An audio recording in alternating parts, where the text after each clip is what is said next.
loop. Siyempre, sa ating paghahangad na makalaro ngayong norte, kailangan natin lang talaga ng tossing. Kailangan natin ipasok sa schedule nila. At as of today, medyo maliwanag ang araw. Pero pinagtataka ko, naulan. What? Siguro may kinakasal na unggoy. Pagbigyan na natin. Ganun ba yun? Oo, minsan lang yan sa isang taon. Sa bagay na to, Mami Tutan, ay kailangan na natin silang bigyan ng pagkakataon maitos. Narito ang mga ibon natin at hinuli ko ito lang para sa kanilang exposure sa siksikan sa truck. Kailangan nila ma-expose. Ang mga ibon na to na nasa TV na 6 years na natin ginagamit. Wow! Training box pa yan. Nung araw pa yan, matagal na rin to. About 6 years na to, if I'm not mistaken. Ang ano nito, ang mga ibon na to, ito yung talaga ilalaro natin sa norte. Kasama dyan, itong si Ampon, si Ovaltine, si Major Pain, si Miss Tapia, napakaganda ng katawan. Si itong si Kidlat. Ba, si ano pa na to? Saglit. Oo nga. Ang ganda nito. Si Luzon to, si Luzon. Tapos ito si Binondo Girl. At itong si Blue Check. Hindi ko po nahuli si Daominsu. At masama pang pakiramdam niya kasi nawala na nga sunshine. Si Daominsu po, isang ibon natin na kak. Hindi ko po nahuli. Gawin naman tayo dito. Yan mo. Yung ganyang ulan na yan, saglit lang yan. Naulan tsaka na araw. Nakakasaktan siya. Tapos, kailangan natin ito. Itong ibon natin na nasa south loop naman. Ibon natin, simulan natin dito. Ito kay Aswang. Itong ibon natin na to, si PSU, si Black APR, si Arthur, si Koki, syempre, kasama yan, favorite nila mga si Katarman, sinama ko today, si Mother Dada, si Bilog, andito, yung ibon na bilog ang mata, saka si Itlog. Ito, si Itlog. Yung itlog ni Bano, itlog na bigay sa atin ni Boss Giovanni Matro. Siya lang ang buhay doon sa anim na itlog. Siyempre, kasama natin si Kitira. Ano ba yan? Sa ulado ko lahat ang pangalan nila. Galing mo. Eto pa pala, di ko nabanggit sa'yo. Si Black Diamond. Ito. Itong bago nating Black Diamond. Ang bigay sa atin ni Boss Kenshi ni Mura. Pati nga pahiram. Op, mamaya ka na. Mamaya ka na lalabas. Tingnan mo natin. Medyo malakas pa kasi ulan. Ang ganda ng hipo. Ganda ng hipo, Mami Tutan. Saka ang mukha niya talagang mukhang hindi pa huli ng buhay. Robin Padilla yun, saka Don Silveta. Hindi ko alam kung 1987 yun, ha? Hindi ko alam. Ito ang ating mga ibon na sadya po talagang kailangan ng tossing. Kailangan nila ng tossing. At yun ang magiging foundation natin na magmarka sa isip nila yung landmarks, yung markings na makikita nila. Magre-register na yun sa isip nila. Parang SIM card, parang memory card. Tapos, yung kanilang mangyayari dito sa siksikan moment, siksikan sa loob ng cage. Dadanasin din nila yan sa loob ng truck. Baka mas mahigit pa dyan. Kasi, ang truck natin, usually, kapag sa tracking, sa training time, pinagsasama na yung kak sa hen. Battery sa maglalagay. Pero during the race, during derbies, magkahiwalay ang hen sa kak. Kaya yung mga bully, sama-sama sila yung sila. Especially, syempre, sa mga lalaking kalapate, territorial yan eh. Ayaw nilang nabubuli sila. Kaya ngayon, sa atin naman, bilang sila isang naman sila sa isang colony dito, na nagsama-sama naman sila sa isang loop, halos magkakakilala naman sila. para silang pamilya na. Diyan, pasok ang ating pagtutos. Okay? At kailangan na natin ito ilagay sa tricycle. Okay? Okay. Tossing time.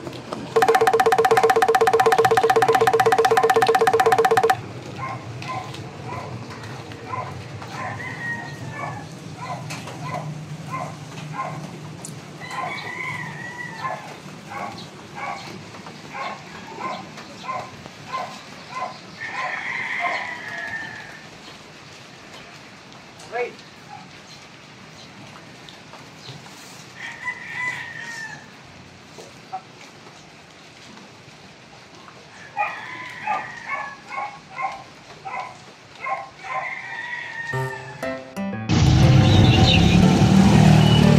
Okay guys, ito tayo. Nanakbo na tayo para sa ating lugar na napiling bitawan. Ang naisip natin sa exposure lang. Oh. Sa exposure.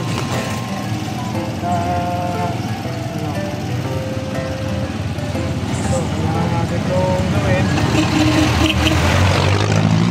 Dahil nananakit na talaga ang simula ng North training sa club natin na lalaruan ang CFL.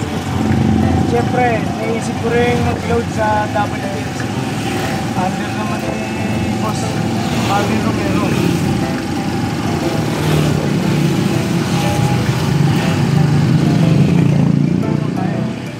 Malabas na tayo ng Rosario. Kailangan natin gampanan. Dapat natin gampanan.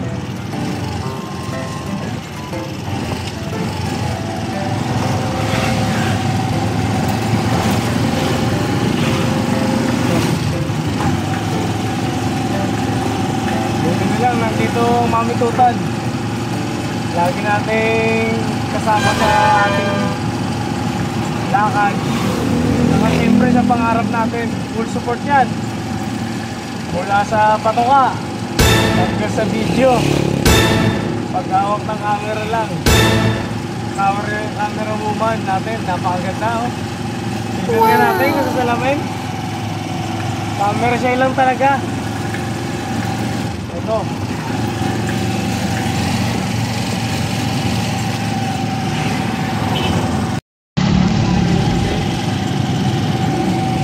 So guys, ang ruta natin papunta tayo ng Aguinaldo. Aguinaldo Shrine. Hindi ko alam kung ilang kilometers to ha. Pero gagawin natin mag-toss. Kailangan natin kasi nila talaga.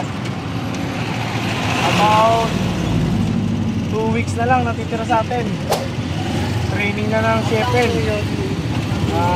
Under ni Boss Fernan. Samantalang ito, congested agad. Bumper to bumper agad dito sa Bileta.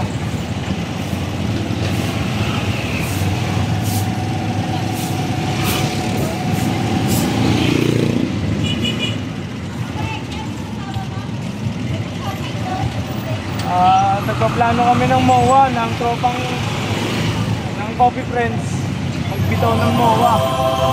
Yan, tamang-tama, advanced training na nila to. Ganda na ito. Ganda. Wow, ganda ng building na yan. Ganda ng building.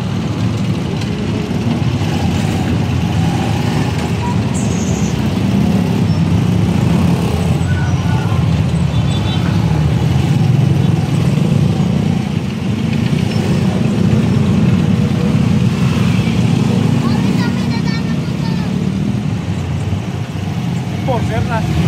Ha? Sino? Nakatago. Sino? Sorry. Oh no! Enforcer, nakatago sa initan. Ayaw maarawan. Forcer? Sorry. What? Nakita ko lang. Masama pakiramdam. Na-feel ko na. Ito guys, ito freeway na ulit to. Baleta na tayo. Malapit na tayo sa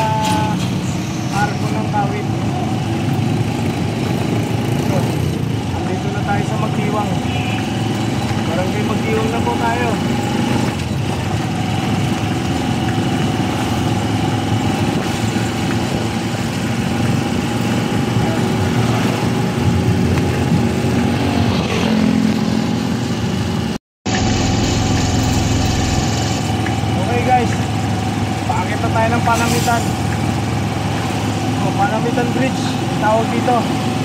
Para akong tagakawit tuloy. Sa ulado ko to eh. So, sa paggagala ko sa aking pagbabote, meron akong hanap buhay na junk shop. Ikot ko to. Buong Kawit, buong Cavite City, buong Rubileta, Bacoor, hindi. Ito ng look. Alam pa din yan. Sigurado. Ito, area lang ano. Yung resort. Ayan.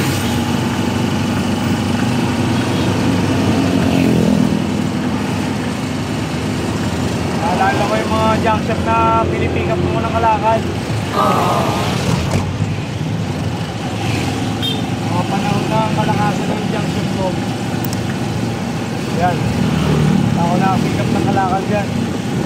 Saka dito. Yan. Junk shop lang yan dati ngayon. Second hand lumber. Mamibili tayo ng mga bahay na gigibahin. Dito tayo.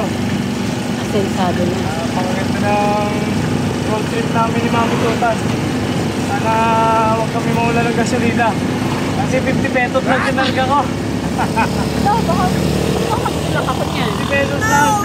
Pagka tayo, kahit sandaan. Mamaya na. Kasi malapit na tayo. Siguro mga 1/4 na ng way. Malapit na tayo sa napili natin ano. Samanting sa akin ni Jollibee. Yan guys. Masarap mangarap na magandang sa rin ganyan no? Nasa ibabaw ang ilog.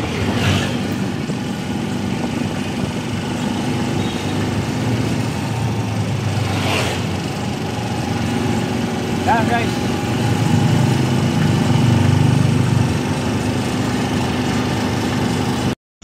Okay guys, ito ang napili ni Daddy Tutan. Pag-decision na namin Mami Tutan na no? Ang release point natin para sa toss.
Gagamitin ngayong norte andito sa harap ng Aguinaldo Shrine.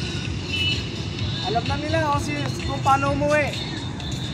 Ito guys, at malalapit na ang CFL toss, kaya kailangan natin magbigyan ng tossing.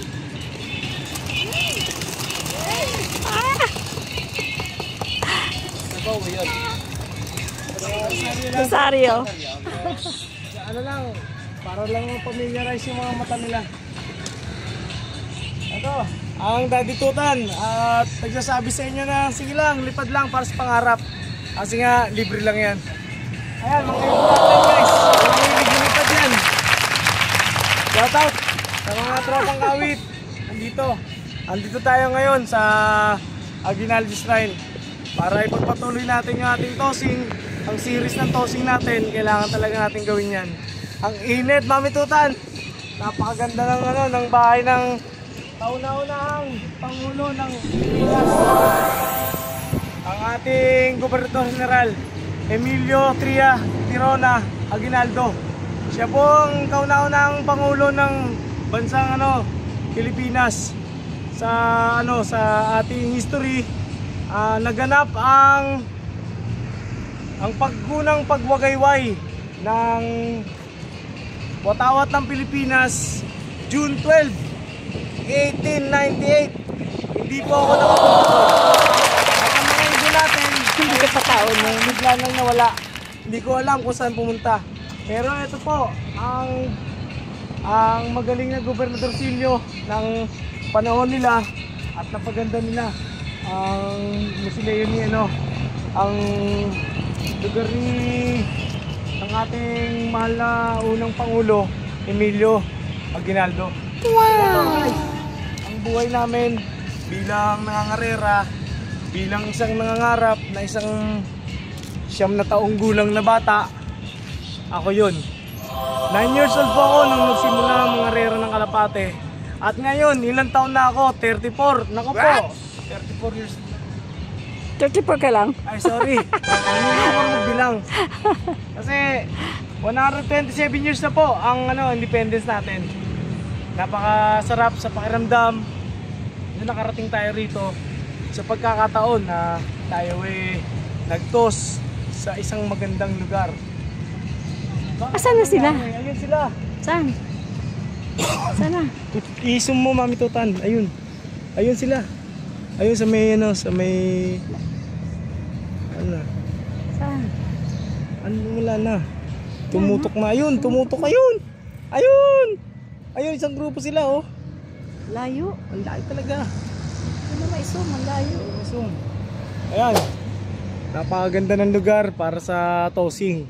Napakagaling ng Mami Tutan. Ito ang napili niya. Ang halaman po na nito ay isang maple tree. Wow! Isa po siyang breed ng mga kalachuchi. Samantalang ito, kamag-anak to ni Novabilia. Novabilia. Bonggabilya. Ito, ang sibuyasan ang tawagin. Yan. Maraming nalalaman na halaman sa Daddy Tutan. Alam ko yun. White Raikou po tawag dito. Anong tawag dyan? White Raikou. White Ang lahi ng mga temple tree. Umiidad sila ng 500 years. Talaga? Tagal po ang buhay niyan. Ito naman po nasa ibabaw na to. Ang po yung akasya po yan. Akasya. Pag hindi mo kayang ibigay, pwede mong pagpilitan. Ano yun? Kasya. Diba? Oh, diba? Pero tingnan mo ibon natin, Mami Tutan. Ayun na sila. Ayaw pa nila umuwi. Andito pa Kasi tayo nakikita tayo. Nasaan na? 17 po sila, guys. 17 pieces. 17. Ang bagong member nila, si Katarman. 17 pieces po sila. 17 pigeons po. Sana? Sila. Nawala na. Siniksik po natin na magawa ng paraan ang pagtutos. Kasi talagang malilate na tayo sa tossing. Meron pa tayong nalalapit na tossing ng Coffee Friends. Baka tumira kami ng Pampanga o di kaya ng Bulacan. Pero kung hindi ako kasya sa motor ni Boss Kobe Sarip, shoutout sa iyo. Tingnan natin. Baka sila na lang at padala ko na lang yung mga ibon natin sa kanila. Kasi wala naman tayong sasakyan na motor na pwedeng gamitin. Yan tayo tricycle. Sigurado. Pagkarami-rami na ng huli, abutin natin. Oh, no! Salamat po guys sa pagsuporta at pagtangkilik sa ating munting channel, ang Tutan Love, na talaga namang pinagbubuti natin ang pagkakataon na tayo mga pagbigay sa inyo ng kaalaman, karunungan, kahusayan namin. Bibigay namin sa inyo ng silip, bibigay namin ng bungusay. Ang aming pag-iibon, i-share namin sa inyo ng walang pagtatago, walang pag-invento, pagkukunwari. Dito tayo sa pangarap natin na nag-iisa lang. To be known and to be recognized, sabi nga ng iba. Ito tayo guys, ang aming channel. Salamat po. Arigatou gozaimasu. Isang, yosuke.